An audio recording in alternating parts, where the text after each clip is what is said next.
From the moment humans created money, they also created temptation. For thousands of years, kings, emperors, and rulers held absolute power over their people. And with that power came one problem they struggled to solve: how to get more wealth without raising taxes or losing popularity. Long before modern governments printed paper money, before banks existed, and before anyone knew the word inflation, ancient rulers discovered a secret trick that allowed them to become richer instantly by cheating their own currency.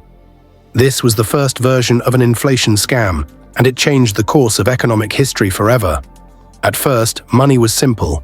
People used silver, gold, and copper coins that held real value because the metal itself was valuable. If you held a gold coin, you truly owned a piece of gold. But kings soon realized something dangerous. People trusted the coin more than the metal.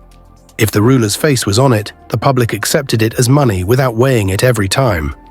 And that trust created the perfect opportunity for manipulation.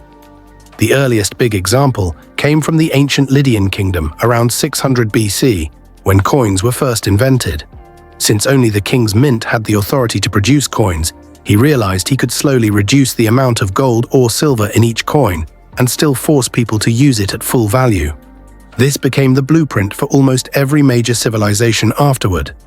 Instead of making a coin with pure gold, a ruler could take the same amount of gold, mix it with cheaper metals, and make twice as many coins.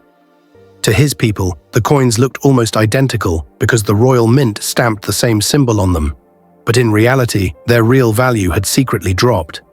The king got richer instantly, while everyone else got poorer without realizing why.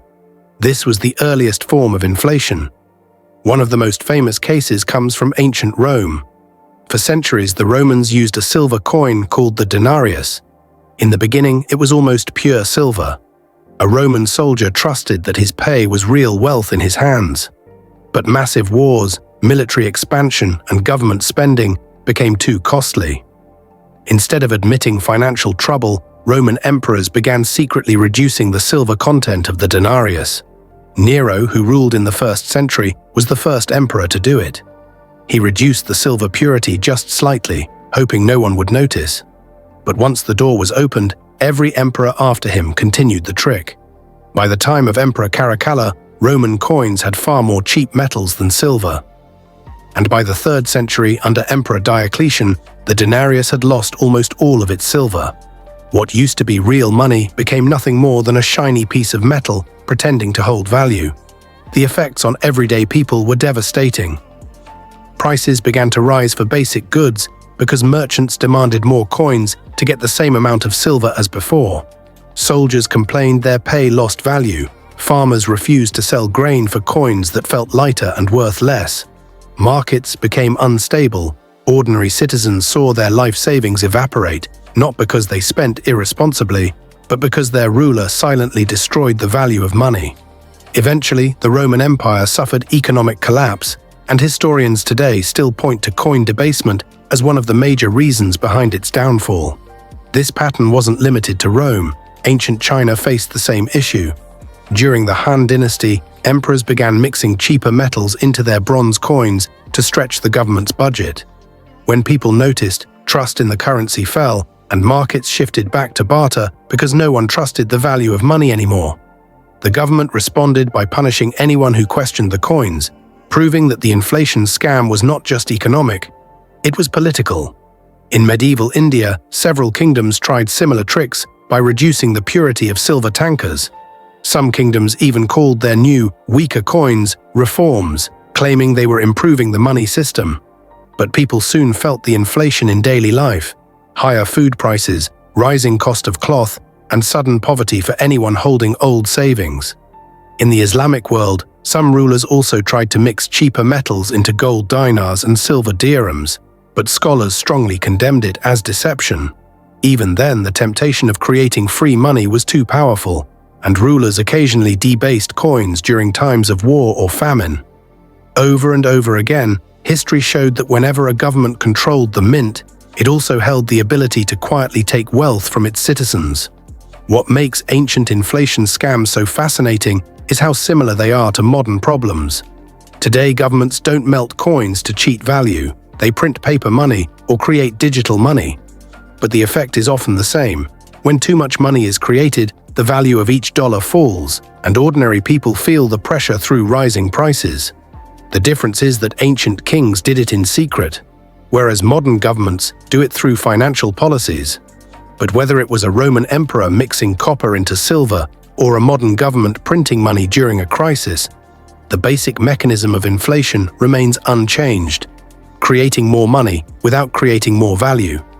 If we look closely at the psychology behind these ancient practices, we see a universal weakness in human governance. Rulers often believed they were solving a temporary crisis. They told themselves the economy would recover, people would adapt, and the cheating would remain unnoticed. But inflation always spreads quietly at first, and then hits suddenly like a wave. Ancient citizens couldn't understand why bread cost more, why their savings bought less. Many even blamed merchants, thinking shopkeepers were greedy, not realizing the real cause was the silent corruption of money at the top. The long-term consequences also show us a deeper truth about trust. Money is only valuable because people believe in it. When that belief breaks, even once, the entire economy can collapse. That's exactly what happened to Rome.